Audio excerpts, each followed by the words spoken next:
Hello, Mandalore fans. This is Cyber Ren coming at you. Before we get to today's special bonus episode, I wanted to come in and sort of give you guys a bit of a heads up that it's not going to sound the same that you're used to. The audio quality is going to be a little bit different, and that's because we were streaming live via a video feed to our Facebook page. So it's going to sound a little bit different than you're used to quality-wise. And then at the same time, there's a lot of visual things that we were doing because it was a streaming video event. There was pictures we were showing and video clips we were showing and different things. And there's a lot of chatter about that as well as answering viewers' comments that were on live with us. So I did my best to edit all of that out to make the audio listening experience as best as it could be for you guys that just listen to the podcast. Hopefully I got most of it. I apologize if it does seem a little bit jumpy here and there and it's not as smooth. That's just because I took a lot of things out. So hopefully there's still lots here to love, guys. And I also split this into 2 parts because it was a really long show. So this is part 1. I hope you enjoy it. Bounty hunting is a complicated profession. Don't you agree? It is a time of restoration. The Empire has fallen, and the new Republic begins to establish peace throughout the galaxy. But in the far reaches of the Outer Rim, where lawlessness and corruption still exist, a lone gunfighter emerges.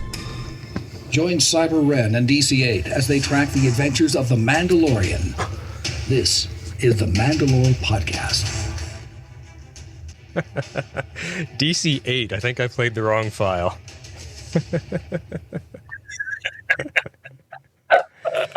Welcome everybody, whoever is here with us to our live stream. Welcome to the MandaLore Podcast. I am Cyber Ren.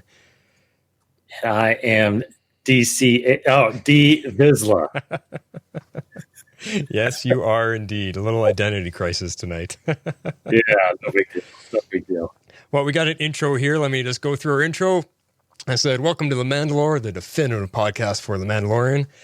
Today is a fan service day at the forefront. A while back, we asked for ideas for bonus episode content so that we could keep talking in your ears about Star Wars during the off-season of The Mandalorian.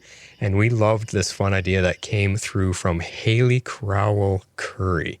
And that's going through as many categories as we can, ranking our top favorites. She was curious what all of her favorites were in everything possible, characters, music, all of that. So finally, we're going to get to this one in our last bonus content episode before season 2 kicks off later this month. Actually, real quick, like 2 weeks from now. Yes. Yeah. So, and that's, of course, not including our recap catch-up episode that we are going to be doing probably within a week or so of season 1. We'll let you know when that is about ready to go. Let's get into this. Let's get into everything Star Wars. No disintegration. As you wish. So this is all new. This is something that we have not yet done on the show as a live stream, guys. I mean, now you're finally seeing the faces of Cyber Ren and D Vizsla with an identity crisis tonight. Yes. But you're quite used to doing video. You guys do it on Inside the Force all the time. We do. We more so now since everything's gone virtual. You know, everybody's kind of holed up in their houses now because of COVID. So right. Everybody's taking advantage of just streaming online. So yeah, but it's fun. This is fun. I like doing it like this. It's easy setup. And those of you that are just listening to the podcast version, I'll do my best to edit out most of this live video chatter that you guys don't want to hear because it's not going to make any sense to you if you can't see it. So right. We'll see what we can do. But let's get into the actual main event, the Cantina Chatter, where we're going to talk about this list that Haley had wanted us to do. Hopefully she's going to enjoy this for us. Let's get into it. It's going to be fun. Yep. All right. What if he doesn't survive? He's worth a lot to me. The first topic, I kind of broke this down. I thought, let's start with a couple fun ones that everyone's going to be curious about. Then we'll get into some strange categories, and then we save the big ones. I saved the big categories for the end. And I think what was the idea is to come up with as many possible categories as we could, just for fun. So I'll list a few off here. We got heroes, villains, males, females, Jedis, clothing and costumes, character pairings, music, species. That's just to name a few, and there's a bunch more. So we're gonna kick it off with heroes. And the way I wanted us to think about our heroes is who epitomized the role of a hero? Who in your mind made you feel like really stood up as a hero, as what you believe in to be a hero? And that's how I was kind of thinking about it. And these choices can come from anywhere. It doesn't matter. Comic books, novels, movies, TV shows, animation, doesn't matter. And some of these categories we are doing top 3, some we're doing top 5 because we just couldn't narrow it down to 3. Yes. So you want to... Now, are we going 5-1? That's what I was going to ask you. I think we should go 5-1. Yeah, agreed. All right. Okay. Do you want to go each take a turn, or you want me to read my list and then you read your list? I think we each back and forth. Yeah. All right. Sounds good. Yeah. My number 5 for heroes, and we'll give a little explanation for each, is Poe Dameron from the sequel trilogy. Now, the reason I like Poe is because I think, I know in The Last Jedi, he kind of went against orders and all that kind of stuff. But what makes him a hero to me is that he doesn't waver at all. Everything he does, he thinks he's doing for the right cause, what he believes in, the justice that he believes in. He's fighting for the good side. He's fighting for the good fight. And there's something about him that just seems so heroic, from him being such a spectacular pilot, like one of the best X-Wing pilots out there, probably even better than Luke Skywalker or Anakin Skywalker. He's one of the best out there. And you want to argue that? Blasphemy. Go ahead. I said probably, so maybe I'll change that to maybe. Let's narrow it down to X-Wing pilot. I don't know. I just think if you put all of these characteristics combined, he is a true hero for me, like an action hero, I guess you could say, where he's just run and gun, always fighting for the good guys, and just wants to help and save and do what he can to help the good guys win. That's what makes him a hero to me. Good. So my number five is maybe a surprise as far as how you described hero, but it's Han Solo for me. Han obviously is by far one of the 3 most iconic characters probably of Star Wars and fan favorites. But what I like, the reason why I put him on my list mainly was because that's one part I really loved about the movie Solo, was it really created this character, this characteristic of him that he is a hero inside. Like, there's all this argument that, oh, he's just a smuggler, he's just out for himself. But as we see in that movie, and of course as we see throughout the original trilogy and even in the sequel trilogy, he's always coming in at the end and doing right and doing the hard missions and being a part of the rebellions to free the galaxy. So he's a hero in all sense of the word. Yeah, he is. And I'm glad you put him on there, because I wanted to too. He's going to come up again, I think, quite a few times. But yeah, he's Han Solo. He's pretty much the top of the list in many categories. But it's definitely a great choice for sure. Next up is my number 4 is Obi-Wan Kenobi. For heroes. And I think it's probably going to be very similar reasons between the two of us, but what Obi-Wan Kenobi does for me as a hero is he is unwavering in his belief in the good side, and he doesn't want to break the rules. He doesn't want to go against the grain. He doesn't want to disrupt anything. He wants to follow everything by the book, and that makes him like truly a good guy. You can measure what's considered good from various aspects, but I think that's the one that he really epitomizes, is that he will not waver from doing good. And he's also loyal and soft-spoken and determined, and just he will help his friends when he can, if he can, and he'll do what he can to make sure they're okay. I don't know what else I can say. I'm sure you got more to fill in, but I think for me that the strongest point that stands out is that he is unwavering in his loyalty to the light side. He will not waver from that, and that's what makes him really heroic. If you need to rely on someone, a Jedi Knight, to be there for you, he's going to be the guy. No, totally agree, because he's on my list also later. Which is let's go. What's your number 4? Number 4 is Chewie. Chewie. I put him ahead of Han just because Chewie is arguably by far the most loyal character, I think, in Star Wars. There's nothing that this guy won't do for you, and he's always there to help and be that ultimate warrior for you. So, I mean, he's it. He's your sidekick you want no matter what. Yeah, totally. I think he's coming up for me as well. Yeah, actually, well, I will just continue right on, because I agree with you. The word that you said about Chewie is loyalty. And loyalty to me, even in my personal life and real life, loyalty is probably the biggest and single most important factor for me when it comes to friendships. And Chewbacca, nobody has more loyalty than him. I mean, Han Solo rescued him, and Chewie has basically made his life to pay, like it's like a life debt, but he's basically dedicated himself to sticking with Han no matter what, because Han Solo saved his life and took him out of slavery. So it's undying, and I mean, I think it goes beyond that, because they've become best friends and brothers and family. They're family. Yeah. They're family. I mean, Han Solo they go to visit his family on Kashyyyk. And, you know, he knows his wife and his kids, and it's crazy. But just loyalty is the key word that describes Chewbacca, if you had to choose one word. And it means a lot to me. I wouldn't want anyone else at my side other than Chewbacca. If I was piloting a ship, if I was going on a mission, I want Chewie. Nobody else. Mm-hmm. That's right. Leia is number 3 for me. Yeah, she, back when...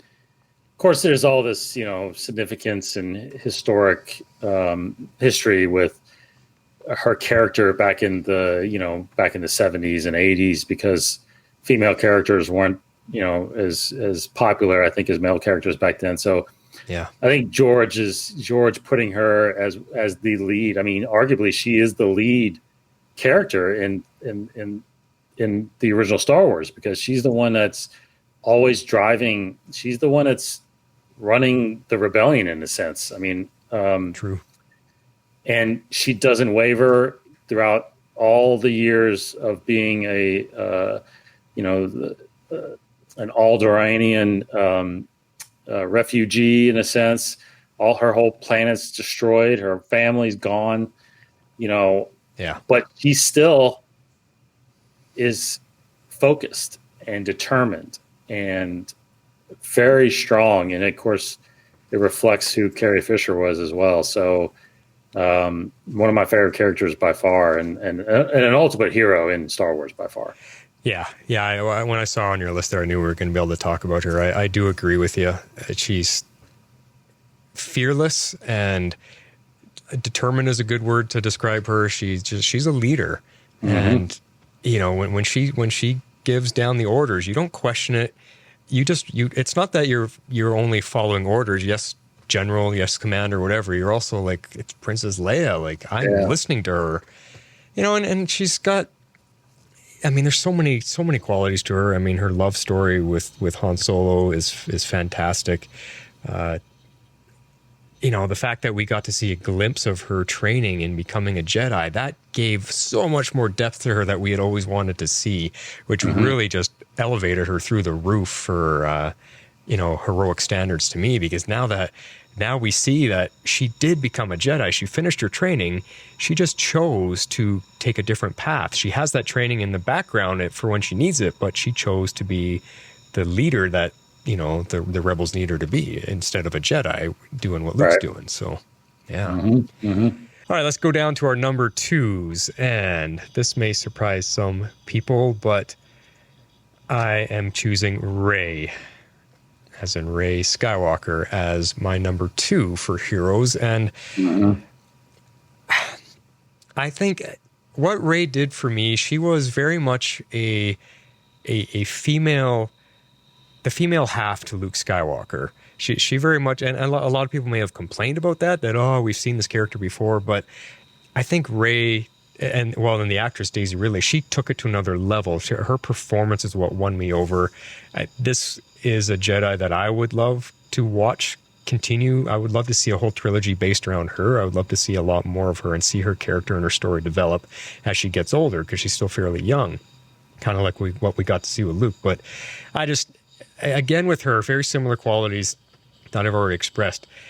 We saw her challenged by the darkness and the dark side, and she barely wavered. You could see her, she was quivering a little bit with it, but not really. And when she decided that she's going to stand against it and fight against it, she did everything in her power. I mean, she really is the one that ends the entire, Palpatine and the dark side and everything that's been building up over the last 3 trilogies. She's the one that brings it to an end. How do you get more heroic than that? You can't. She's the one that did it. She did what Luke couldn't do. She did what Obi-Wan and who lost Anakin couldn't do. She's the one who did it. And complain what you may about the sequel trilogies, I just think Rey on her own is very heroic, and she's everything Luke is and then some. To me. Big words there, Cyberman. Big words. All right. Well, you got a number 2 to match that. I think everything you just said describes Obi-Wan in a sense. Right, Obi-Wan is on my number 2. I found a cool picture for you for Obi-Wan. Yeah, that's from I think that's from the book.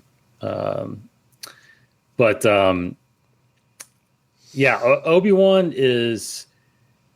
Look, you want to talk about a survivor, possibly, arguably the most powerful Jedi. I mean, the one that has survived everything. Mm-hmm. He, survived Vader, was able to actually defeat Vader.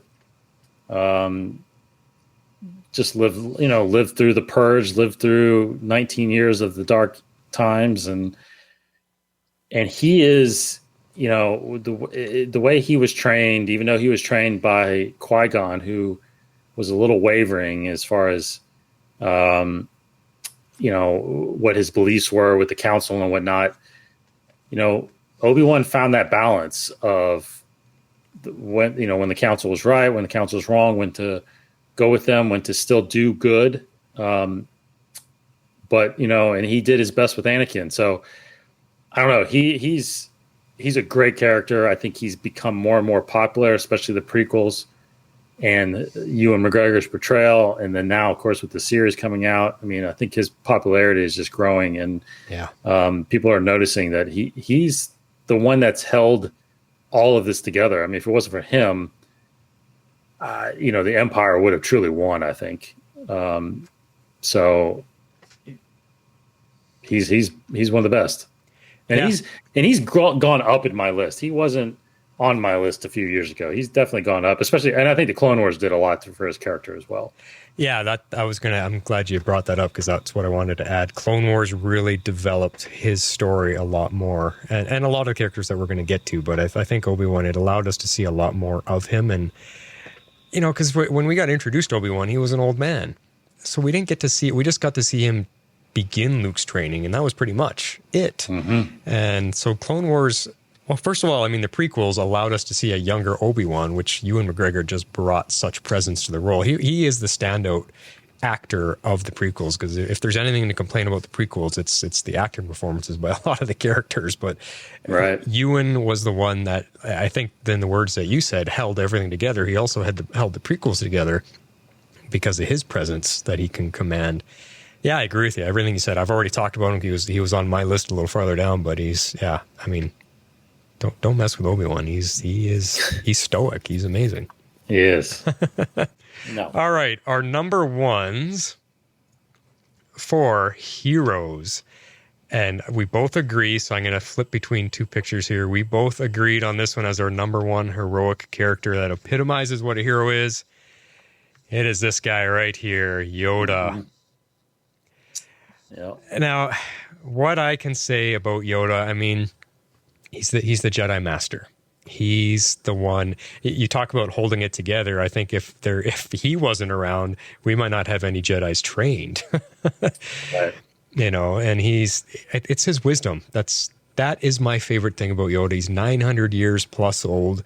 It's his wisdom. And if I ever could choose a teacher to teach me about life, it would be Yoda. And I could spend years just hanging out with him and listening to him talk. And telling stories, and I hope we get to see more with the High Republic era coming. Yep. And everything. I would love to see more of Yoda's story and building up, but he's definitely he's heroic supreme. Yeah, I totally agree. I think he's I will switch to your picture here. definitely the wisest. Definitely the one has for 1,000 years has kept the council together and focused. And even though look, people may argue that it was under his watch that Sidious was able to, lurk in the background and build up the dark side and take over. True. Yeah, that is true. But nobody could have. Nobody could have saw that coming. And, I don't think it was the Jedi's fault or the arrogance of the Jedi that really. I mean, I think they maybe put their guard down a little bit more than they should have, but. Regardless, he's responsible for training a ton of good Jedi and keeping peace in the galaxy for as long as it was. So, yeah, looking forward to a ton more stories with him. Yeah, totally would be excited for that. All right, we are moving on. So that was her heroes. Now we're moving on to the other side of that coin. We're talking about villains now. And villains, it really, I was trying to describe this as who really captured what a true villain is. Or you could look at it from another way. Who worried you when you saw them on screen, when you read them in the pages?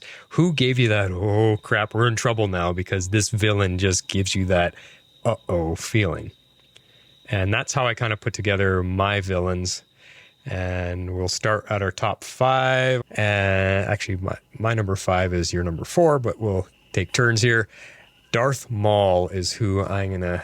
Now, I'm basing this on when we first saw him in the prequels. When he came on screen, it was just the look of him and his presence and the fact that he didn't say hardly anything, if anything at all.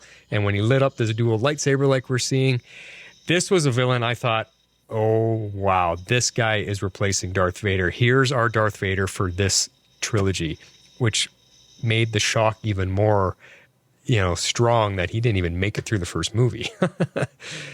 Right. I just thought Darth Maul was going to be our guy. He was the guy that we were going to have to deal with through the next 3 movies. I had no idea they planned to get rid of him so early.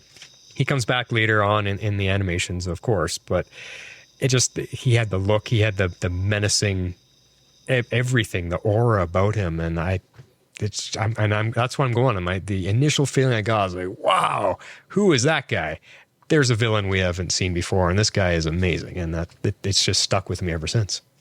Mm-hmm. What do you got for number 5? Yeah, mine. Honestly, probably I got Sidious down, which is Emperor Palpatine. Let me bring him up. There he is. I mean, he's probably the ultimate evil. He probably should be number 1, but I kind of. At first this list is kind of supposed to be our favorites, right? It's favorites, yeah. Exactly. It is your personal favorites. So, but he's one of my favorite villains, of course, in Star Wars. I think it's unbelievable what he was able to accomplish. Again, we go back to him hiding behind the scenes, but it's unbelievable how he was able to orchestrate the entire takeover of the galaxy.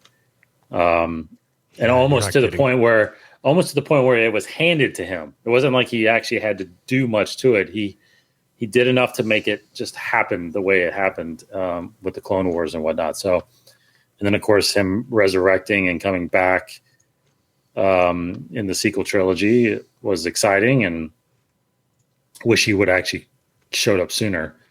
But he's the epitome of evil by far. By far he is. Yeah. And this is even though I'm putting little descriptors on what a villain or what these categories should be, we're still picking our favorites, and you explain it perfectly. He is the ultimate evil. He's the end all be all of evilness. There would be no dark side without him in this Star Wars, 9 movie universe that we had. So right. He's something else. And I definitely wouldn't want to face him. And I also, I could feel myself being tricked by him too. I mean, he is the master manipulator. Yeah. Yeah. All right. So my number 4, and this one's probably going to come out of left field. I bet you some people might not even know who this is. It's Dryden Voss. Now, he's from the Solo movie. And it was Paul Bettany's performance. And he is such a phenomenal actor. And I think if this Dryden Voss character had a chance to expand his story and do a lot more, I think we would have saw some really wicked things from him, that he would have been up on the level of a Palpatine because he was vicious and he didn't care. It was all about running his, boy, my mind is tripping. What Crimson was Dawn?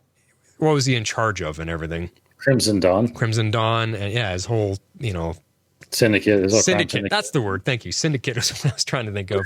And, but he was just mean and didn't care. He like, shoot you dead. Don't care. You didn't pay me the $2 you owe me. Blam.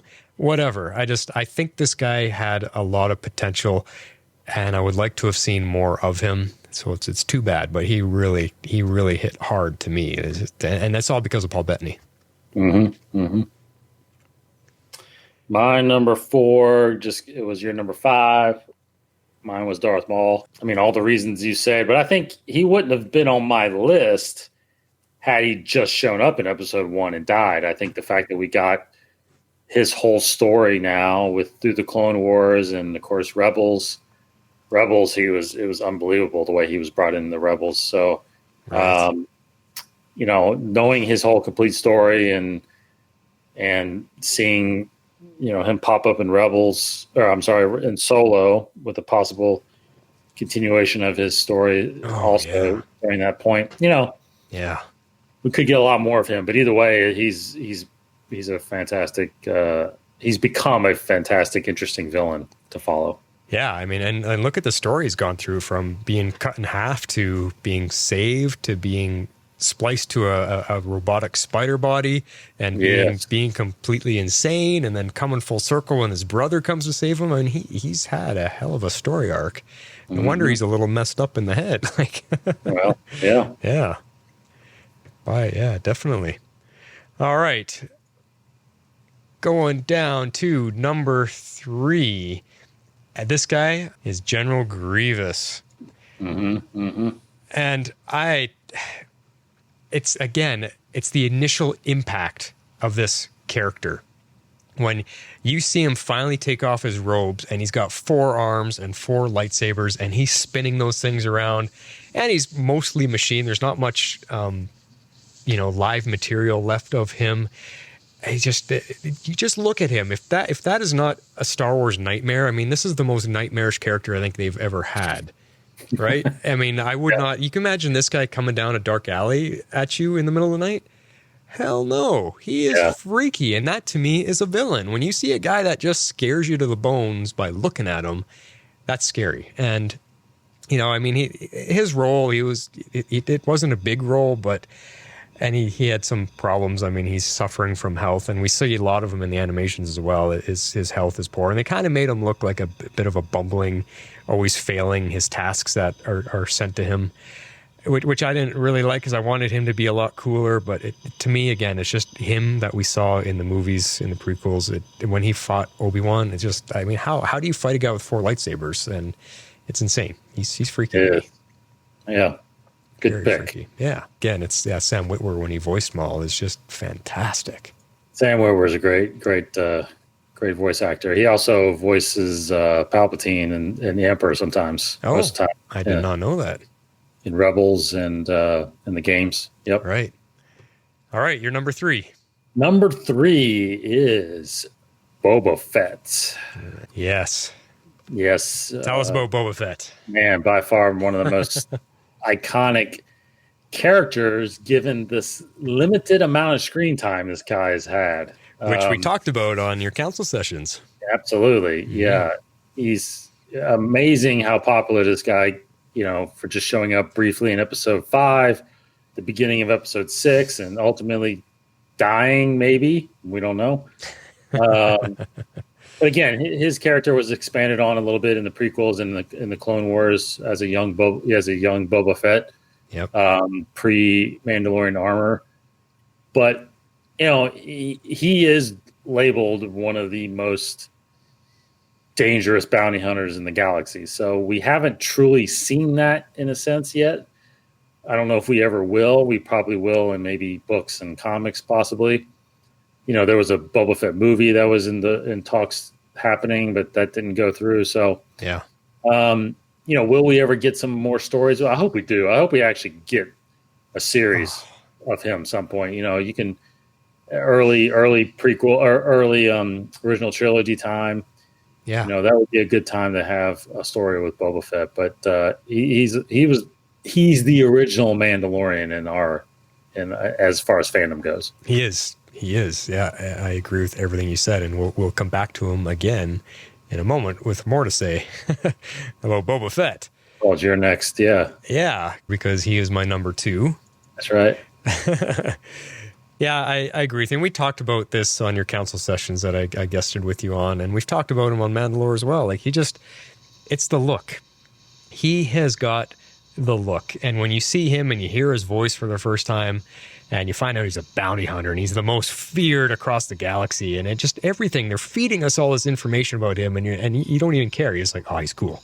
He's awesome. I don't care. I don't even need to know any more about him. He's freaking awesome. And yeah, we didn't see a lot of him to prove that, but there's a lot of stories out there. You can read about him in some of the Bounty Hunter Wars books and things like that. And there's hope that he's going to be on The Mandalorian, and we just may get a glimpse of why he is such a badass. My fingers are crossed. We'll have to see. Yes. But it's Boba Fett. He's the best bounty hunter, and you said it perfectly. You coined it. He is the original Mandalorian. And it's only because of him that we all love that suit of armor, and why there's so many cosplayers that dress up like him or create their own Mandalorian suits. It's all because of Boba Fett from the moment we saw him in Empire Strikes Back. That's right. Yeah. That's right. Friggin' cool. Yep. All right. That brings us to your number 2. Asajj Ventress. Which I wonder how many people know that name. There isn't a live action version of her, so Not yet. Where's she from? she is from the Clone Wars, debuted in the movie that was that launched the Clone Wars series. Yeah. Her whole story arc is through the Clone Wars. It never got finished and wrapped in the episode forms, but it was finished up in the novel by Christy Golden called Dark Disciple. Which you guys just discussed on your Inside the Force bonus episode. What are you calling it? Sorry? It's called Beyond the Saga. Beyond the Saga, where you guys talk about the books. Yeah. Yeah. And by far Dark Disciple is my favorite. I think I mentioned in that episode. It's my favorite novel. It's because of her. You get a lot of Quinlan Voss in there as well, and it's unfinished episodes of the Clone Wars they turned into the novel. So you do get a lot of Ventress, and that book made her one of my favorite characters. Not only villains, but characters of all time. She is right. Her story is so awesome and tragic, and she, and a lot of people don't know, but she actually was a Padawan. Training in the Jedi Council, as a youngling, right, and was one of those that was dismissed because of any reason whatsoever. But she was a phenomenal character, and I hope we get more of her somehow. But she's great. Yeah, and I mean, I've only been introduced to her in the Clone Wars, and right off the bat, she gave me the same feeling that Darth Maul gave me. It's like, oh, who is that? She is wickedly, evilly good. She's awesome. Who is that? And yeah, you see her arc go through, and I'm glad you put her on this list because I wanted to, but I saw you put her there. And I mean, she's got a lot to do with Ahsoka, and she does. They actually work together a little bit. Which is fantastic. So, I mean, if you guys don't know who Asajj Ventress is, check out the episodes of the Clone Wars. Maybe Vizsla can put a list of them up there, the ones that she's in. Yeah. She's a phenomenal character, and I'm with you. I hope there is more of her coming somehow, some way. And I want to read that book too, because I've heard you talk about it. I want to read the book so I can learn about her, more in depth. Like you said, Ventress, she fell. She's like a fallen Jedi, really, and I think there's still a spark of light in her somewhere. And whether they're ever going to bring that around again to the forefront, I don't know. But she's just one of those villains that is like 90% villain, but there's 10% of something in there where if you say the right thing or whatever, she'll stop and think for a second, Yeah. That's kind of the feeling I get from her. All right. That brings us to number one, and we both agreed on this. Who can you not, as the number one overall villain, really, it's got to be this guy. Yeah, of course. Darth Vader. I mean, seriously, Darth Vader he's the first villain we get introduced to in the very first thing we ever saw, Star Wars New Hope, when he busts aboard Leia's ship there and just marches through and takes over he doesn't have to fight. He doesn't have to do anything. It's just his presence, his voice, when you see him, people they cower in fear. Mm-hmm. And they know, at that point when we get introduced to him, he already has a galaxy-wide reputation. So when they see him, you shake in your boots. And it happened for all of us when we saw him. And the fact that they could make him look that way back in 1977, it's Darth Vader. And I think for me, half of it is the fact that James Earl Jones does his voice. That guy, James Earl Jones, Morgan Freeman, and Giancarlo Esposito, who's on The Mandalorian right now, who plays Moff Gideon. Those three guys, their voices, three of my favorite voices in all of Hollywood. Mm-hmm. So I just Darth Vader's voice from James Earl Jones. He can strike fear down your spine just by speaking. And right. Yeah, and you hear James Earl Jones the way this character grew over all of the movies, and eventually gets saved in the end. The way he's able to turn it around and go from Darth Vader back to Anakin, and you were right, Luke, and just it's amazing. He's Darth Vader. I think he's one of the greatest villains in all of cinematic history. Yeah, I was about to say, I think he arguably is the greatest iconic villain in cinematic history. Because I don't know, I guess you can talk about kind of I don't even know who else would you mention as a villain unless you get into those slasher kind of movies like Jason or but there's there's no depth to those guys. Darth Vader has depth. Yeah, and I'm one of those guys where I wanted I don't think his stature as a villain like this was diminished because of the prequels. I think it even heightened his character, to know where he came from and how he fell. Yeah.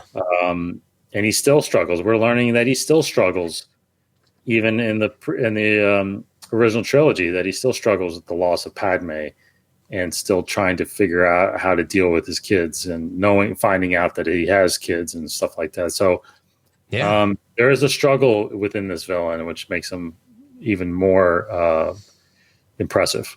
Yeah. Yeah, that struggle is what makes them so intriguing and gives them the depth that they have. They're not just that's why this guy is way above the list than Palpatine, because Palpatine was just evil and that was it. There wasn't that much depth to him. Darth Vader has depth because they show us his character. How did he get here? Yeah, what made him fall? And it's such a well-written character for back in the 70s, and it just grew the more and more we found out about him. And it brings it back to, when we saw him in Rogue One, when he finally showed up at the very end there and just marches down that hallway kicking ass, that's the Darth Vader we all knew he could be finally. And it just, it was amazing. So Carrie's got another comment about Vader, actually. I'll pull that up right there. Says, when they created Vader, did they always have him designed with a helmet? Imagine if he didn't wear it. Oh, yeah. Well, do you know that? Was he always designed with a helmet? Yeah. So as far as all the research I've done and stuff that I've heard and read, it was always George's, when he went to Ralph McQuarrie about drawing Darth Vader, he always described him as having a mask and a helmet, and you can see it right here in this picture. The way he described it is, if you got to think this is mid-70s, right? Yeah. And of course, him being the creator of Indiana Jones, who was always the villains in that, right? The Nazis, right? The Germans. Right. So his design of Vader was always a Nazi helmet with a skull. If you think about a skeleton face with a Nazi helmet, is basically how he describes Vader, and this is ultimately what they landed on with McQuarrie's drawings. So, but it was always understood that he was disfigured underneath because of the battle he had with Obi-Wan. So. Right, and the breathing apparatus that he needs to stay alive. I mean, his suit it has a function. It's not just let's make him look like this. No, it's got. Well, he's machine more than man, obviously, right? So, but it was always to kind of cloak him in black, give him that menacing face of a mask. So, as far as I know, it was always supposed to be intended to wear that, and it's supposed to have that shape, and all the Imperials all the Imperial officers are supposed to look like, German soldiers and stuff like that. So, yeah, exactly. Well, we agreed on our number ones for villains. Yeah, and heroes. We did, didn't we? Yeah, Yoda. Yeah. That is right. Yes, we did. So, heroes and villains, we are agreed on 1 and 2. Let's move into, now we're going to break this down a little bit further, because now we're going to break it down to favorite male characters and favorite female characters. So for the guys, this is guys that we just thought were damn cool. The guys that you connect with, guys that you'd want to chum around with, buddy up with, sit down and talk to, whatever. That's kind of how we were looking at, which guys did you just think, I could be friends with that guy, or I'd love to hang with that guy, go on a mission with him. That was what we were looking at. So for the fellas, we're going to start at number 5. For me, number 5 is Luke Skywalker. Old Luke? The old Luke is because I think at this point, this is, young Luke I would love. I think his entire life, I would love to have hung out with young Luke and buddy with him, go, drive land speeders around Tatooine or whatever. But I think old Luke, the amount of wisdom when he finally comes around, the wisdom and the control over the Force that he has, I think there's something inherent in him that, he was starting to, even though the Last Jedi made him seem a little bit crazy, a little bit goofy. I think eventually what we saw is that he was really becoming like Obi-Wan, like older Obi-Wan, and a little bit like Yoda. He was starting to become wise and think more, and I think that's the Luke that I would like to have sat down with and talked to and just have a conversation with him. Spend a week, go to that little island that he had. And I can't remember the name of it, but that little island, I would just... Ahch-To. Yeah. I would just spend a week there with him. Training or talking, just learning from him. This Luke is the one that I really admire. Interesting. He's on my list later. Okay. Well, we'll save what you have to say about Luke in a second. Who's your number 5? I've actually got Mace Windu. Windu. All right. There he is. Yeah. I was so happy that he showed up, in the prequels as far as Samuel L. Jackson, anyway. Samuel L. Jackson was he's one of my favorite actors of all time. And, him getting a part as a Jedi like this. And he is the most powerful lightsaber wielder, I think, in the Jedi. Oh, really? In the Jedi Council, yeah. In what way, though? How do you mean most? Because there's 7 forms of Jedi fighting styles, and he actually is the master of all 7. And the 7th one, I think it's the 7th one. I got to refresh my memory on all these, but I think it's the 7th one is the hardest one to master because actually it's part of it actually, in order to fully master it and perform it, you have to dip a little bit into the dark side, is what they say. Right. We were talking about that before. Yeah. So, apparently when he's fighting Sidious in episode 3, that's what he's actually doing is he's dipping into the dark side a little bit in order to counter the powerful lightsaber wielding of Sidious. So, he's the only one that can do that. And so he's arguably, maybe not the wisest, but he's the most powerful Jedi. Gee, that's a shame we didn't see more of that. They need to do a good Mace Windu story for us. I totally agree. And it's always been hinted that he didn't die at the end of episode 3. It's one of those ones. It's one of those stories that, he told George, if he's as powerful as George says he is, then there's no way he can just get killed randomly. He needs a proper death. And that's why it took Sidious and Anakin to kill him in a sense. So, but he wasn't killed right there. He was thrown out the window. So, and if he's that powerful with the Force, he could control his fall and land. Right? If Maul could survive getting cut in half, Mace should be able to survive a fall out of a window. Well, and we've seen in the prequels and we've seen in the animations, with Obi-Wan and Anakin, they can jump from crazy heights and direct themselves to land where they want to land, grab on a ship as it's flying by, whatever. So yes, Mace can do that. I'm going to be with you. He's out there somewhere. Yep. I want to see more of him. Nice. Yeah. I'd love to see a new story for him too. Now I'm going to pick... For my number 4, I'm going with Anakin Skywalker, and the variant of him is from the Clone Wars. Okay. Because, we all know he turns evil and becomes Darth Vader, but his story in the Clone Wars made him so badass to me. That this really proved why eventually Darth Vader becomes the most feared villain in all of the galaxy. It's because of how powerful Anakin is. The stuff that we see him do, his control of the Force, his fighting ability with the lightsaber, or his piloting skills, which arguably he is probably the best pilot ever, which is what you were probably alluding to earlier. I think that the Anakin in the Clone Wars really gave me the depth I wanted to understand the Anakin I saw in the prequels.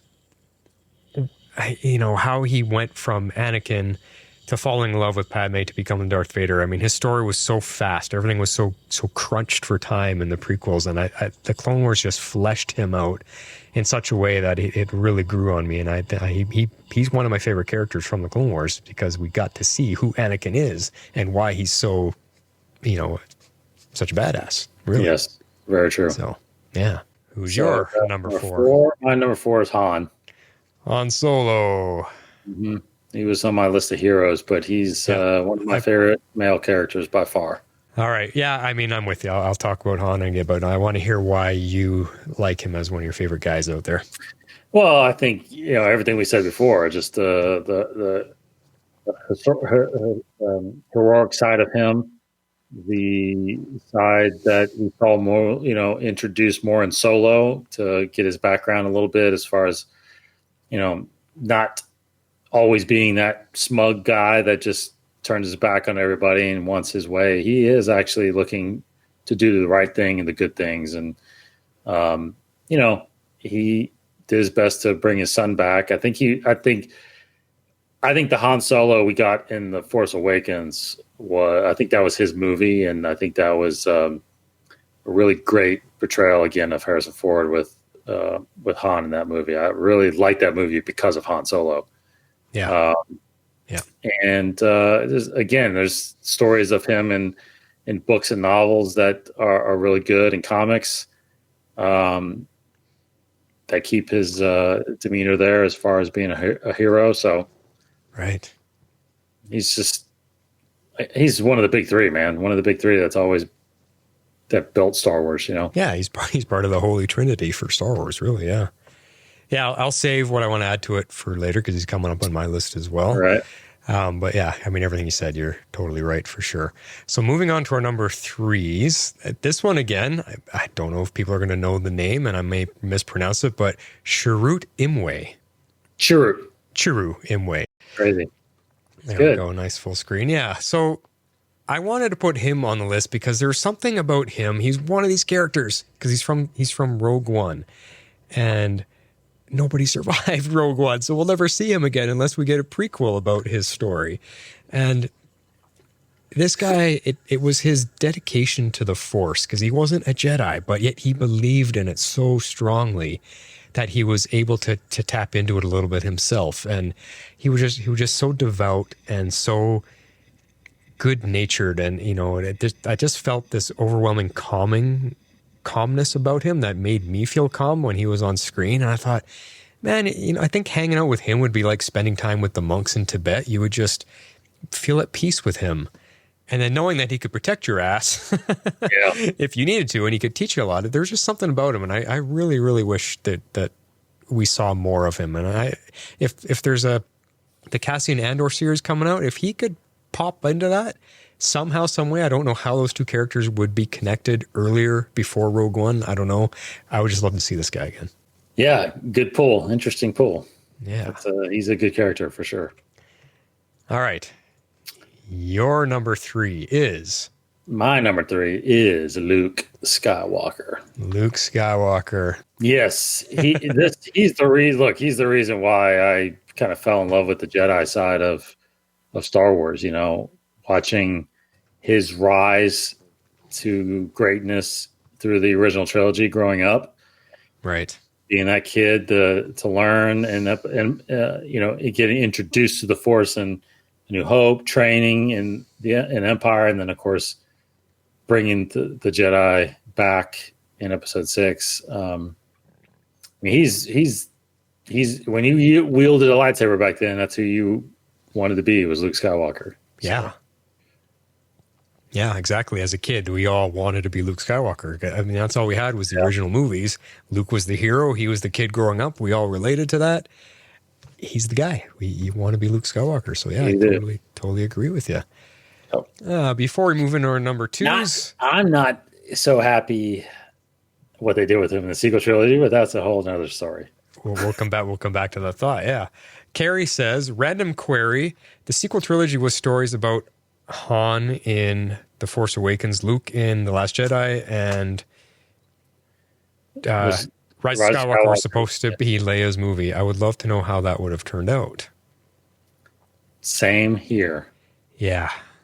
Yeah, and I mean, they did as much as they could with Leia. But I think the short answer to me is that if Carrie Fisher was alive, she would have survived Episode 9, I think. Yeah, I think so. I don't think they would have killed her off. I know they got rid of Han, but that's because Harrison Ford asked for that. Neither of us, like you brought up, were happy with what they did with Luke. I didn't think he needed to die at all, and I didn't appreciate his crazy, wacky trip. I mean, I know they're trying to pull on he's old and he's been through a lot and he's just a little bit crazy because he's been in solitude for so long. I didn't buy it. I wanted Luke. I wanted to see the Luke, which maybe we still will, in the 30 years before this, see him training, building the Jedi Academy, being the amazing Jedi Knight and Master that he becomes. That's the Luke I was hoping to see, not the crazy one. So I think if they had I think Luke should have survived, and I think Leia would have survived. Yeah, is how I would answer that, Carrie. What she would have done in that movie, I think it would have been her that saves Kylo and turns him to the good side in the end, is my feeling. Agreed. Yeah, agreed. So how much action she would have been involved in, I don't know. I mean, Carrie Fisher was getting up there, and I don't think she would have been doing too many stunts or anything. I don't think we would have saw her get in a lightsaber fight or anything like that.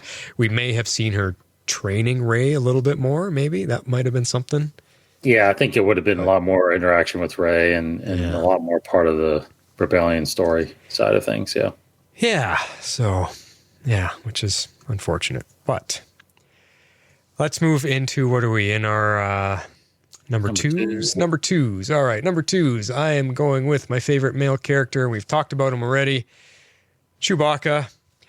Now, I don't know how much more I have to say about him. Again, it's the loyalty. And I think I chose this shot because here he's the co-pilot of the Millennium Falcon. I mean, who more would you want at your side?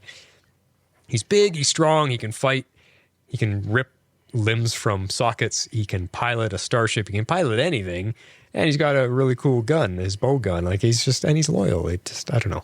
Everything about Chewbacca just makes him one of my favorite guys out there. I would love to have a best buddy like him. Agreed. He's my youngest daughter is 6. She's her favorite character is Chewbacca. Oh, yeah? Cool. Yeah, he didn't make my list, but he is one of my favorites. I mean, if we did a top 10 list, we'd be talking for hours. So, Yeah, exactly. You're the one that expanded it to 5. On some I had to. I just couldn't. I couldn't break it down to 3. All right, who is your number 2? It's Obi-Wan again. And, before, probably again, prior to a few years ago, I think Luke would have been number 2 and Obi-Wan number 3, but I put Obi-Wan ahead of him just because he's becoming a favorite of mine, Right. just because of rewatching the Clone Wars. What we're going to get. I think what we're going to get in his series is going to be phenomenal. Again, not entirely happy with what they did with Luke in the sequel trilogy. Kind of hurt his ranking in my view a little bit. But well, I'm curious why. I explained what I didn't like. What did you not like about what they did with Luke? Yeah. Well, I think that for one, as we're learning now with the comics and whatnot, Luke did start his academy. He started training Jedi, and I just think that I don't know. Part of me just feels like, and it's a struggle, right, with what I wanted versus what's best for the character. And I understand what they tried to do, but I would have, the character that I think we got in Return of the Jedi was a guy that was devoted to the Jedi. He wanted to bring them back. He wanted to make them fix the mistakes that had happened, which is, build a good council together, build a good academy, and really train and keep peace now that peace has been restored. And he was on that road, but I just don't know if he, if with all that's happened, with his discovering who he was, being adopted, discovering that his father was Darth Vader, all these things went against him, but he always chose to do the right thing. Everything that's happened with Ben, I don't think that was as tragic as all the things that happened in his life. Right. I don't think that was enough to make him exiled is the only thing. So I think he would have fought still. I think he would have fought for the Jedi and not given up. Yeah. Yeah, I think so. Yeah, I agree with you there too. So Obi-Wan again is in the same boat, right? I mean, he exiled himself, but he never gave up. He always knew that there was going to be an end game, and you can kind of see that they actually took kind of similar paths, him and Luke. And in the end, he made the right choices to help the Jedi return. And he just, through all the stories that we've seen in Obi-Wan, he's trying to do what's right. And he's powerful as hell. Yeah, he totally is. Yeah, and I mean, that's what I had said before about him too. He's always trying to do the right thing. It's Obi-Wan. That's what draws you into him for sure. And you want to learn from him. You want to be trained by him. You want him to just be at your side and just be your friend. Like he's a guy you just want to be friends with. Yeah. It's Obi-Wan. Come on. Right? So, yeah. All right. That takes us to, we're on our number ones. Yes. We are on our number ones. All right. Number one for me, male character, guys that I just connected with, and you talked about him already. I'm going to talk about him now, and it's Han Solo. For me, is my number one guy, my number one Star Wars guy out there. I mean, look at this picture. This picture tells it all. It's just like, what, me? Like, come on. How can you not love me? This is what, I don't even have to say anything, but it's Han Solo, for everything that you said, he's inherently good at heart. He wants to do the right thing. He wants to help out. But something I want to add to it is that he also won't always follow orders. He won't always follow direction. He's not going to be controlled by anybody. And I guess that's what I relate to too, because I hate people being above me and people looking down on me and people think they're better than me. And Han Solo doesn't stand for that either. I guess you could argue he's a bit selfish sometimes. He's out to do stuff, but he learns. We saw him learn and progress and grow away from that as well. And I think it's just, he just doesn't take anything from anybody. And if he doesn't agree with you, he's going to tell it to you. And if you still disagree, he's going to go a separate way. And I like that. He's not just going to say yes, sir, and do what you're telling him to do. And I relate to that, I guess. Great. Yeah. All right. Your number one is someone. It's Yoda by far. Yoda by far. He's actually been my favorite character since I was younger. I was always blown away. I remember when I first watched Empire Strikes Back, and I was young enough to not realize in marketing. I never saw commercials and whatnot, so I didn't know when Luke was looking for Yoda that when this creature came into this camp that was actually Yoda. Like, I didn't know that. Right. So I was surprised when it was the reveal, when all of a sudden he started talking to Obi-Wan in the Force, and I was blown away by how little this character could be, but have such a huge impact in the Jedi Order and in the Council and in the galaxy. And his words, excuse me, his words I appreciate and love the way he trained Luke in Empire, and it's one of the main reasons why Empire is my one of my favorite movies by far ever. So yeah, Yoda is he's a great character, and I think we're going to get more of him, obviously, because he's got a long history of life that we haven't seen. Yeah, 900 years. So I mean, talk about stretching a character out. We could keep going all the way back in time, and see what he's. Mm-hmm. Yeah, I mean, how do you argue with Yoda not being one of your favorite guys? He's the guy. He's the guy that you want to learn from. You want, like I had said earlier, I want to teach you about life, because talk about experience, 900 years. I mean, what this guy has seen over that lifespan, it's crazy to think about. It blows your mind to think about. And I mean, I love that in the prequels, we finally got to see him going into action. I mean, yeah, it was CGI, but who cares? He looked wicked. We got to see him jumping around using a lightsaber, because we all wondered up to that point. We saw the little old man in the original trilogies. We all wondered, how could a guy so small fight? And we got to see it, and it was cool. It was so well done, and Yoda kicks ass. He's amazing. Mm-hmm, mm-hmm. He is amazing. So there we go. That is our favorite fellas, which leads us to favorite ladies now. Female characters, ladies that you want at your side or just kick ass. That's a term I'm using a lot tonight. Yes. So let's get into the ladies and talk about our top fives as well, what ladies we like. How about you go first this time? I've been leading the pack. You go first with your... Sure. My number 5 is actually Jyn Erso from Rogue One. Yeah, this is one of my favorite movies, Star Wars movies. I know a lot of people, it kind of ranks different on everybody's list, but... the significance of her character is incredible to the rebellion based on this movie. When we're watching the original trilogy, we kind of hinders on Luke and Leia and Han, but it all started with Jyn Erso and this small band of rebels that went after the Death Star plans. And it's funny because now in the comics, if you read the comics that take place during the original trilogy, there's a lot of mentioning of Jyn and how much the rebellion is inspired by her actions on Scarif. Right.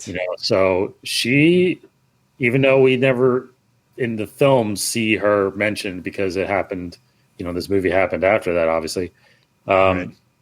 But her character still rings true in the rebellion, and that's pretty powerful. And she was great in the movie.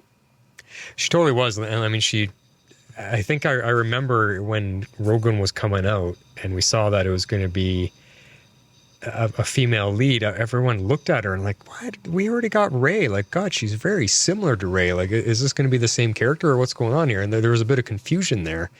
And once you get into the movie, I mean, she's obviously a totally different person, different character, and she really stands out. And I mean, she too has struggles because she's got a crazy past, and things haven't been easy for her, and she's not sure if she wants to help out all the time. Like, there's a lot of stuff going on with her, and ultimately in the end, I mean, her story is tragic and it's heartbreaking, and it's,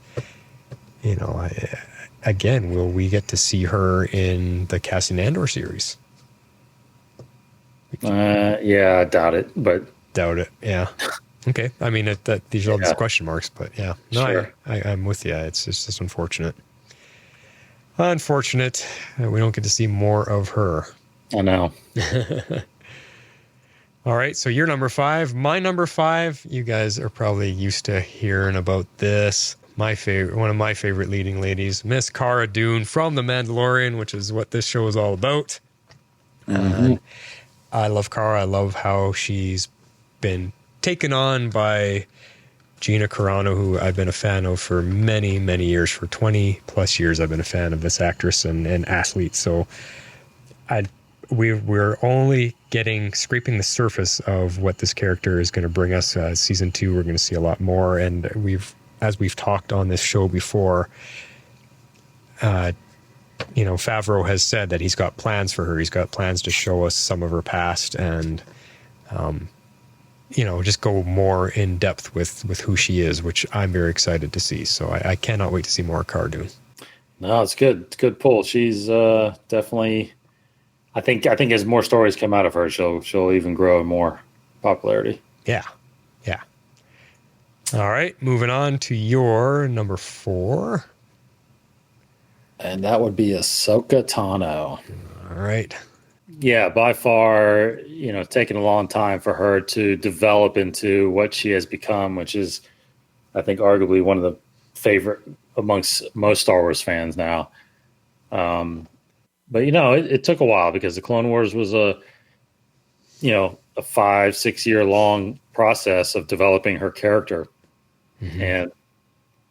But now, as we saw her, and I think what put her over the top was her appearance in Rebels. I think that was a surprise to a lot of fans when she showed up in that series years later. And we're definitely not done with her story, but she's her decision to leave the Jedi, which is a phenomenal episode, and her willingness to still help and keep those values. It's inspiring, and she's become an inspiration to a lot of kids out there. So definitely one of my favorite females in Star Wars. Yeah. I will save what I have to say for her in a little bit, but she's fantastic. And I think you said it right. She took some time to grow, but I think that's what makes her so easy to attach to, because you got to see her story from virtually the beginning, because she was a brand new character, and we got to watch her go through the growing pains that she had to go through. And no matter what negative comments and voices that Filoni heard in the beginning, he stuck with her, and it paid off. Yeah. And now we hopefully get to see her in live action. Like, geez, that's going to be amazing. Yeah. Which is your number 4, I think, right? Yeah. I got, but I'll just add to it. And because I agree with you, like, it took me a while, because at first, when she's so young, she's a bit of an annoying brat, and that's fine. But once she grows up, I think what really sunk it in for me was her story arc in the 7th and final season of the Clone Wars that we got, where she was part of almost everything. I mean, she wasn't really in the Bad Batch episodes, but just her story and watching what she had to go through and turn her back on the Jedi and walk away from Anakin, her best friend at the time, and her master.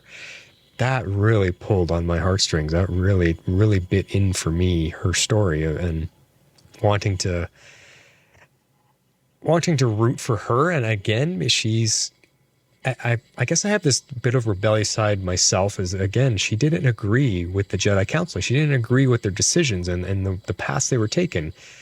So she walked away. She goes, I'm not going to follow that just because you say I have to. No, I'm not going to. And I'm walking away and doing my own thing. And I somehow I connect to that for some reason. And her more than any other character, I really was at her side going, yeah, you go, girl. Like, walk away, because screw them. They're not listening to you, and you are right. Your point of view is more correct than theirs right now. So get out of there. And that's what she was for me. But you have a tie here. Is that what you got going on? And you know what? I forgot to.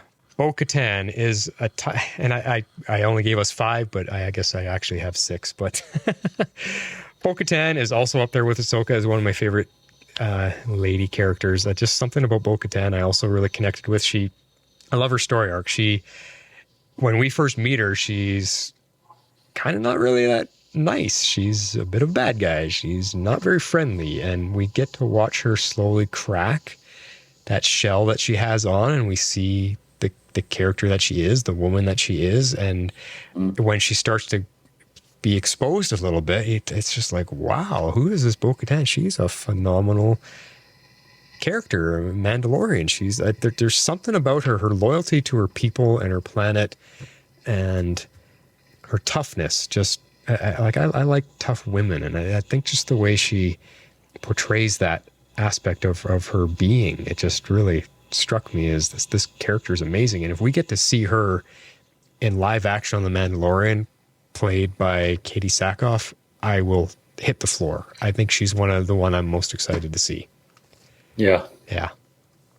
So there you go. She's good.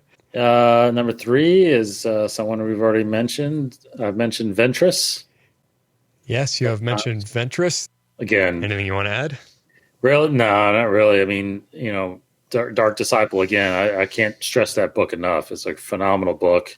It really tells the story of Ventress, not just from a continuation of the Clone Wars, but it does go into her backstory a little bit and how she got to be where she is, and the decision, why she makes the decisions she makes. So yeah, it's if it wasn't for that book, she would not be on my list. But that book has put her on my list as one of my favorite characters, period. Nice. Yeah. I want to know more about her. So from what you're telling me and things I heard you guys talk about on your Beyond the Saga show, holy cow. Yeah, yes. She's as cool as I thought. So she is cool. She is cool. All right. Well, my number 3 for ladies, we've talked about her as well. Rey Skywalker. I've already said a lot about her. I think the way she portrayed her character, Daisy Ridley, in the sequel trilogy, her performance really won me over. And she was struggling with a lot. She had to go through a lot. And I think she expressed all of those emotions and that turmoil very, very well. And it just attached me. It endeared me to her. And she's just one of my favorite female characters of all the Star Wars universe, for sure. As I'm sure she's on many people's lists. Yeah. But not mine. But not yours. Interesting. Is there something about her that you don't like, or why is she in No. I mean, no. There's nothing I don't like. I just there's definitely more that I do like more. Okay. She just didn't strike as strong with you then. No. Gotcha. And one that which is my number 2, I don't think gets enough recognition by far, is Padme. Yes, let me bring up Padme, the one you requested. Yeah, of course, huge Natalie Portman fan. But right, she, Padme again is one of those characters that has definitely grown, I think, because of the Clone Wars, because of the novels that are coming out. There's 2 great novels by E.K. Johnston, Queen's Peril and Queen's Shadow, that are out there that really tell more story and depth of her time as senator and as queen. Right. She's from her where Leia gets those qualities and those traits. She is the epitome of leadership, of determination, of heroism. Padme is a very, very, very strong character. And right. And again, Clone Wars made her even better. And I wish she had if there was one wish that I could have in changing a story in Star Wars, it would be her surviving Episode 3 and being one of those ones that truly starts the rebellion against the Empire. Can you imagine like her leading and then Vader being there? It's like that dynamic. Yeah. Oh man, that would have been incredible stories. It would have been. Yeah. It's sad that they, Lucas had to kill off a few characters, but I mean, at the same time, you knew it was coming too, because we know Luke and Leia's parents, Yeah. mom didn't survive. So, I mean, we knew it was coming, but it's cool that you gravitated to her, because she doesn't get enough attention, I don't think. And she's Leia in every way, just a older, wiser version of Leia. And Leia gets her tenacity from her mom for sure. And and I heard you guys talking about the books revolving around her story, which I think people should really dive into, because it just listening to you guys talk about it, I was like, whoa, okay, I didn't know that about her. I mean, I liked her, but I saw a lot of Leia in her, but I never really felt the draw to learn more about her. And now that there's some stories that really give you much needed depth. Yeah, that's cool. Yeah. Good one. Good pull. That is your number 2. My number 2, and you guys know my name, Cyber Wren. Well, this is where my namesake comes from. This is Sabine Wren from the Star Wars Rebels animated show. We joke around on Mandalore here that am I possibly related to Sabine, because we got the same last name? Am I part of her clan? Nobody knows yet. I haven't revealed that story yet. It's my mystery. But I like Sabine.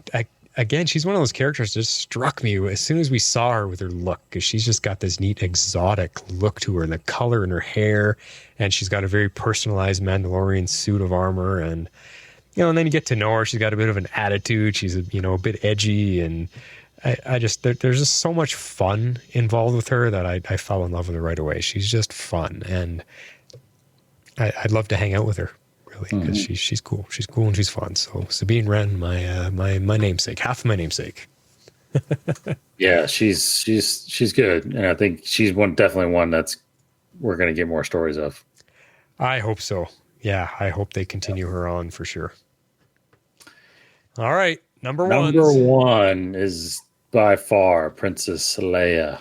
What else can we say about this lady? Why do you love her so much? I mean, I think I've always been a fan of hers, obviously. Yeah, it's just, again, just continuing her stories in the books and the novels and the comics. She's just that unwavering character, and she's always fighting for good, and people are inspired by her. And, she's the reason the rebellion even exists. So, yeah. Wish we could have gotten a different story of her as episode 9, if Carrie would have survived. But I think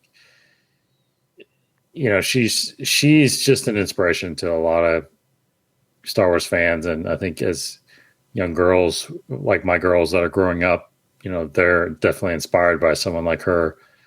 So she's not just an iconic Star Wars character. She's an iconic movie character back when the breakthrough of female characters was beginning, and got a lot of love for Leia. Yeah, you said it perfectly. She is also my number 1, so I'm just going to pull up the next picture. Oh, yeah. Because when we first saw her and when we last saw her, so I kind of wanted to commemorate that a little bit too. And nice. Yeah, I mean, it's Carrie Fisher. It's her performance. It's her portrayal of Leia that wins everybody over. I mean, Leia's Leia. She led the charge, like you were saying, for leading ladies in movies, and that ladies don't have to be damsels in distress. They can be powerful women that lead a group of men. And I mean, totally give her props, and Carrie Fisher being able to pull that off in her performance. But Leia's just fun. I mean, she's also funny. Listen to the snarky remarks she has when she's arguing with Han Solo all the time, or the attitude that she can have when she doesn't get her way. There's a lot of fun with her as well. And when we saw her on screen in The Force Awakens for the first time, her and that scene of seeing Han Solo and Chewbacca back on the Millennium Falcon, that felt like homecoming to me after all these years, and I miss her.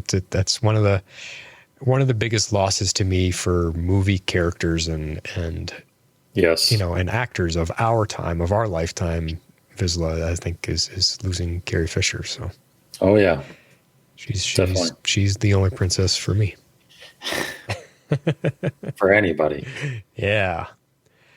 All right, that is our number ones there for leading ladies. Our next set, we are moving on to Jedi.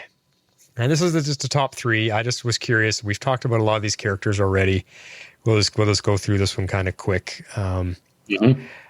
We can just add a little bit more as to why we think these are our favorite Jedi. Because we've talked about good guys, bad guys, males, females. But when it comes to just Jedi, the good guys, and why they just, I don't know, they just won us over as like, yeah, that guy's awesome. Let's talk about Jedi. So what's your number 3 favorite Jedi? Number 3 favorite, which was definitely a toss up because there's a lot of good ones. Anakin's on my list, when, Clone Wars Anakin, and there's definitely good ones on the, like Plo Koon and Ki-Adi-Mundi, and, even someone like, I was just talking to him about through Ventress, Quinlan Voss, right. From Dark Disciple. But I got to go with who I talked to previously, which was Mace Windu.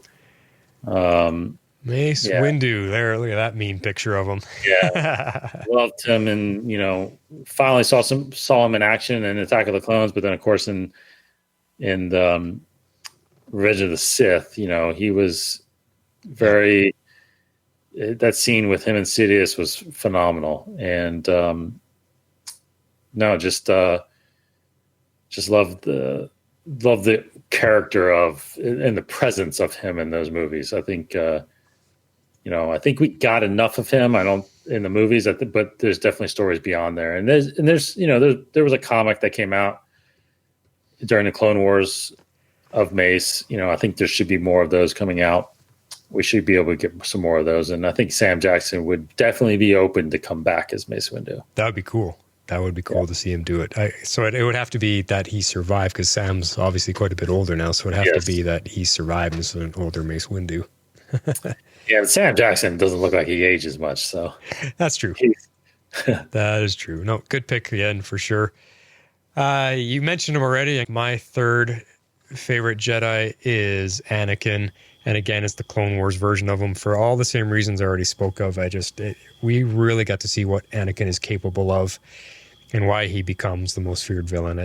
Clone Wars Anakin was just amazing to watch. What a sight to behold. The things that he could perform. I mean, he even shocked Obi-Wan when he did something. Obi-Wan was just like, what? The things that he was capable of just blew everybody away. And that's why they continue to think he was the chosen one, and he could have led the Jedi to victory if he didn't get manipulated. So, yeah, that's my number 3.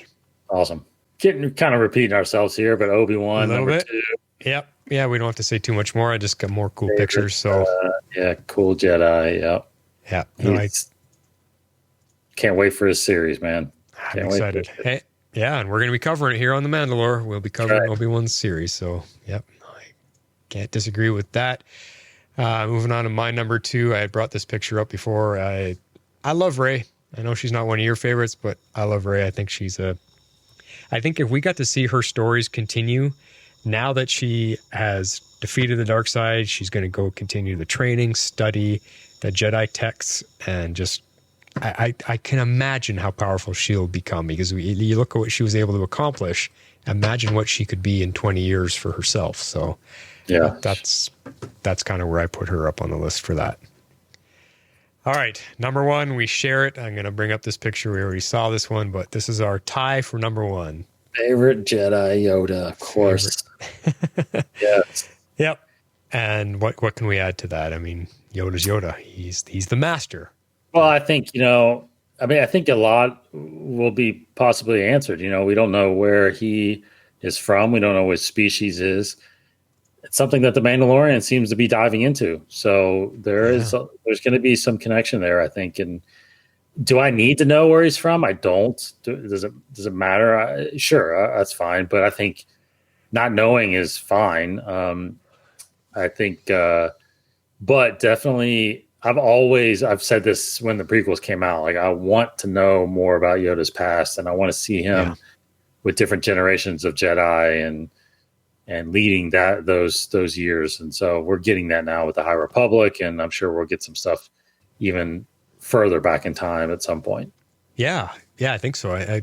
I mean, whether it's the High Republic, hints from the Mandalorian. I mean, if we're going to see Baby Yoda and a lot of where he's from and his species and his planet, it's all going to tie into Yoda. So, yep, we are going to get more no matter what. We're going to get some answers. We're going to get some stuff revealed finally, and hopefully it gives depth to Yoda because he's, if anything, he's mysterious, and we don't have a lot to go on. So, yeah, but he's the master, and you can't do much better than that.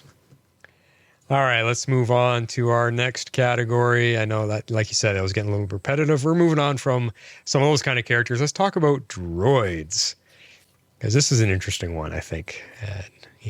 We've seen a heck of a lot of droids in the Star Wars universe. And I'm going to kick it off with one that is most recent droid, I think, that's come across our screens, and that is IG-11.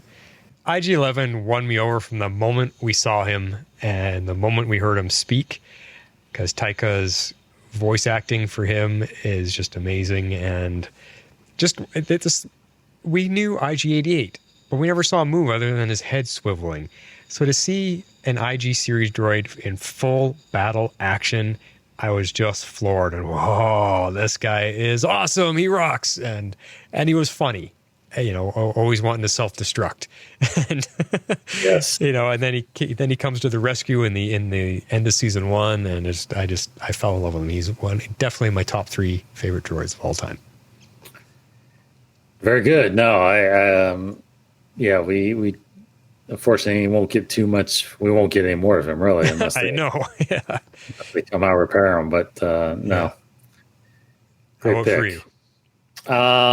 Actually, my third is a little different from, I think, some people's list, but Chopper is mine. So he's the droid from Star Wars Rebels. Yes. Star Wars Rebels was a huge success in my book. I feel like it was a really good time in the world of Star Wars when Disney, bought Lucasfilm and put out this animated series, and the group of Rebels really hit home with a lot of fans, and Chopper was part of that group. And, yep. He just grows on you, man. He's kind of a quirky R2 type. I don't know. He's loyal, and he's always there to help. And, he's a bit bullheaded too. That's what's funny about him. He's a bit bullheaded. Yes. Yeah. He has his own he's stubborn little droid. Yes. Yeah, no, he's pretty good. I'm busy watching right now because I'm still going through Rebels. So yeah, no. Yeah, he's great. He has and people may not know, but he has an actual live action appearance. He briefly shows up in Rogue One, which is so cool. Yeah, I have to see if I can find that picture sometime. That'd be fun. Yeah, definitely. Chopper. All right. Chopper. Which is kind of funny because most of the R2 units we see have a designation R2D2. Well, he's not an R2 unit. He's a CP unit. Right. So he's not an R2 unit. He's a CP. That's why Chopper was his nickname, because it's like CP10 or something like that. 10I, CI10 or something like that. I can't remember what it was. Right. But yeah, so he's a little bit different. Cool. Than an astromech. Yeah. All right, let's go to our number 2s, and we are actually our 2s and number 1s. That's funny. We're tied. Got the same guy. So let's talk about our number 2, which is K2SO. And there he is. Now, K2SO was also from Rogue One, right? Yep. Yes. And he will be in the Cassian series. Oh, that is so cool. Yeah. I mean, for me, it's Alan Tudyk. Alan Tudyk provided the voice, who we all know as Wash from Firefly, the pilot on Firefly. He is so great at his voice acting. He's done so many crazy characters over the years, but this droid was probably the funniest droid I have seen. He's hilarious. He's not annoying. He's tall. He's big. He's strong. And he's got an attitude. And, like all of the characters in Rogue One, it's a tragedy what happens to him. And his scene is one of my favorites. It's his sacrificial scene when they're trying to get the plans out of the base, and he's holding down the entrance to the area that they're in. Yes. Yeah. Oh my God, what a scene when he's standing in there as long as he can. He's getting shot and he's getting shot and he's going down bit by bit and he's still hanging in to fight.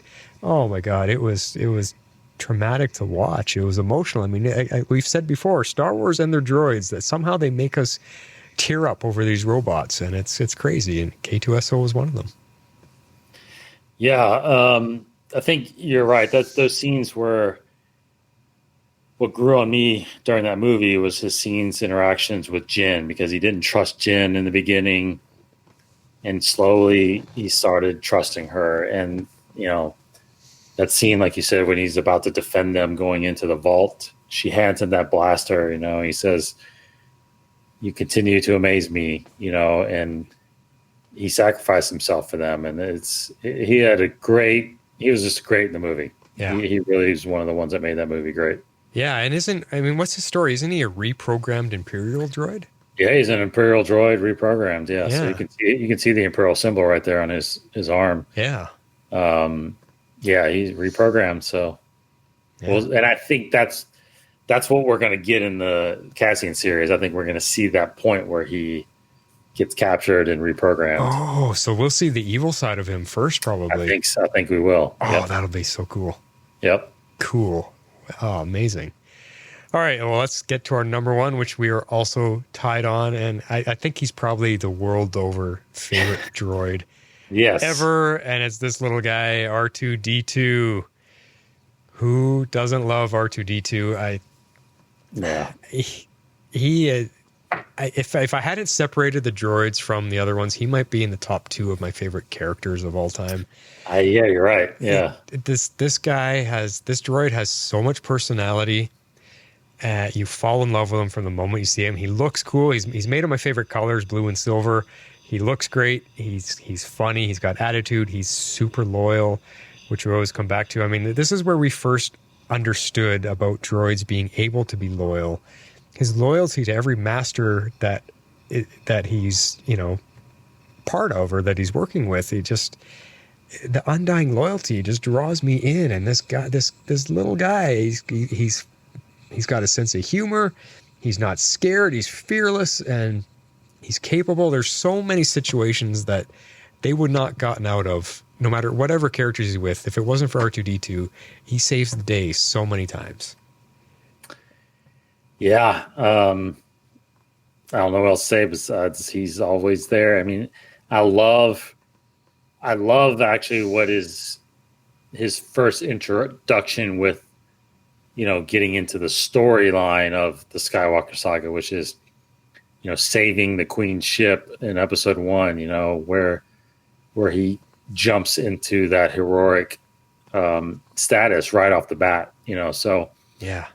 And he's been a hero ever since, all the way through. I mean, all the way. Think about all the battles and years that he has survived, all through the Clone Wars. It's like he's phenomenal. He's great. Well, yeah, you touched on it. That's one point I wanted to add. I mean, we talked about it on MandaLore, because I brought it up. There was an article about R2-D2. Just imagine how much he has witnessed. How much he has recorded. He has seen everything, every battle he's been part of.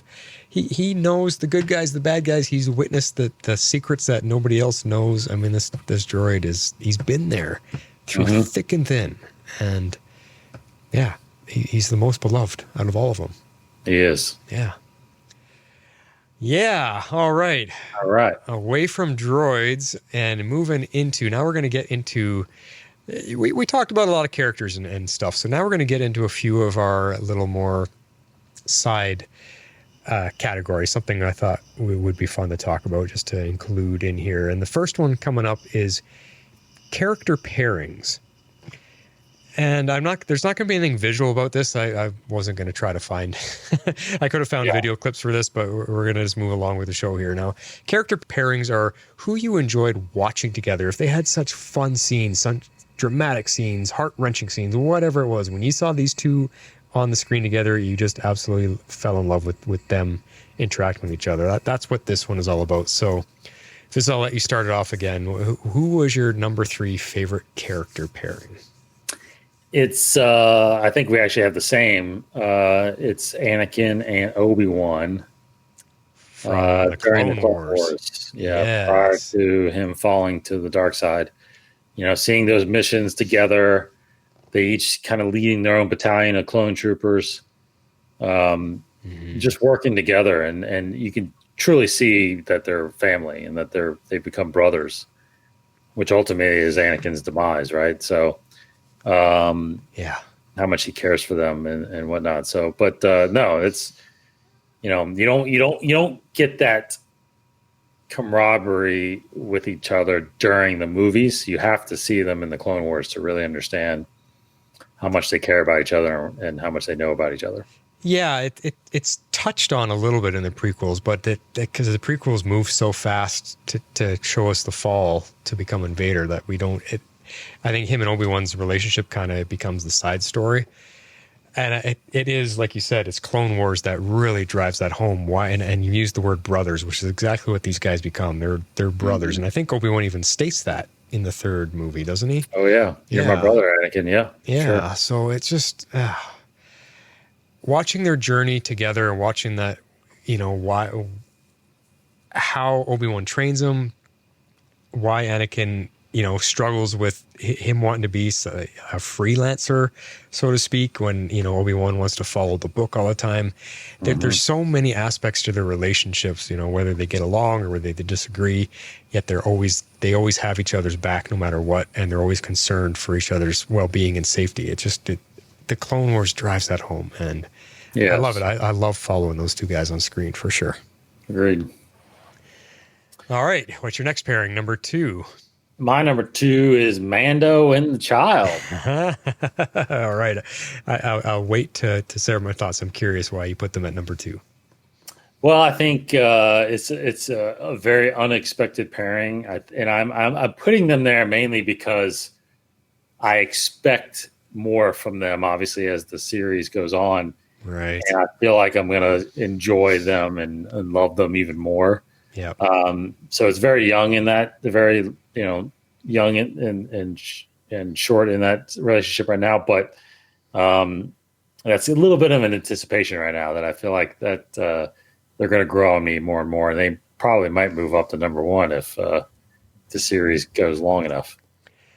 Which I guess we could give it away here because my number 1 and number 2 is opposite your number 1 and number 2. Yes. Which is kind of funny. So my number 2 is Han and Chewie, which is your number 1, and my number 1 is Mando and Baby Yoda. So let's talk about Han and Chewie for a sec here. It's just, I mean, who doesn't love those two guys together? They're your number 1. Yes. It's brothers. It's buddies in arms. It's you know, they got each other's backs no matter what. And the word loyalty just comes back when it comes to these two all the time. They are family. They're the bond that they share because of Han Solo rescuing Chewie from who knows what doom he was about to face. Mm-hmm. That's a bond that is really hard to break. I relate it to the same kind of bond that you hear war people talk, like guys that were in the war together. That's a bond that you can't break. And you know, when you've gone through stuff like that together, and I think Han and Chewie really epitomize that. The amount that they've gone through together, and I'm sad. I'm sad for Chewie that he had to lose his best friend, his brother, like that. Agreed. And where he has to go from here. But yeah, those two guys for sure. Yeah, and again, I go back to the movie Solo because I think that movie did really heighten my appreciation for that relationship, to see how that started. And, you know, that scene where when they're on Kessel and Chewie sees his Wookiees, you know, his Wookiee species getting abused, and he basically tells Han, you know, I'm going to go save them. You know, Han thinks at that point that he's never going to see him again because he's like, you know, good luck to you, Chewie, you know, and he's telling Kira, like, you know, we lost Chewie. But I don't think Chewie's intent was ever to leave Han. He just wanted to go save those Wookiees, because when he comes back and, you know, the Wookiees are telling him to come with him and stuff like that, Chewie's like, no, I got to go back, because they haven't really fully. There was always that understanding that there was a life debt, but they haven't really fully canonized that in a sense. I think it's under the assumption that he owes Han a life debt, but I think it's beyond that now. I think Han would have never let him just stay with him just because of that. But I think definitely Chewie owes him his life, and he's going to be by his side as long as he can. And I think that's what when he dies in The Force Awakens, Han, that is. I think that really tore Chewie up because he wasn't able to save him. He wasn't able to be there to help him, and that really tore him up. And yeah, you're right. To see him lose him was heartbreaking. Yeah. I think that one probably hurt me the most out of a lot of the scenes of losing these characters. But that scene, that shot in The Force Awakens in the trailer when they come on the Millennium Falcon. It's like, Chewie, we're home. I mean, that by far just sums up all the feels of those two people. Yeah. Yeah, and that's all that Chewie, we're home. That's all it needed, too. And you felt everything. Chewie, Han, and the Falcon. That's like... Yep. That's 30 years right there. 30 years, yep. Yeah. Oh, yeah. No, yep. Couldn't agree with you more. Well, then I'll add a little bit to Mando and Baby Yoda because they were actually my number one. And you make me think about it. Maybe Han and Chewie should be number one overall because we don't have enough of Baby Yoda and Mando yet. It's just that they're most recent, and it was instant love when we saw these guys.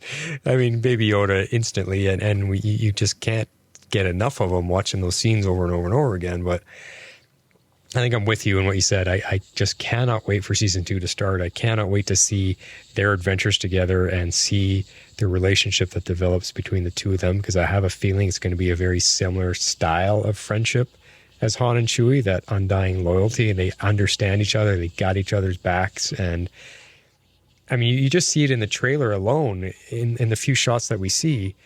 Whatever scene there is that they are in, you see Baby Yoda look up to Mando for some type of acknowledgement, like, whoa, do you see this, or are we going to be okay, or you got this, or do you like that? You could see they're communicating with just a look.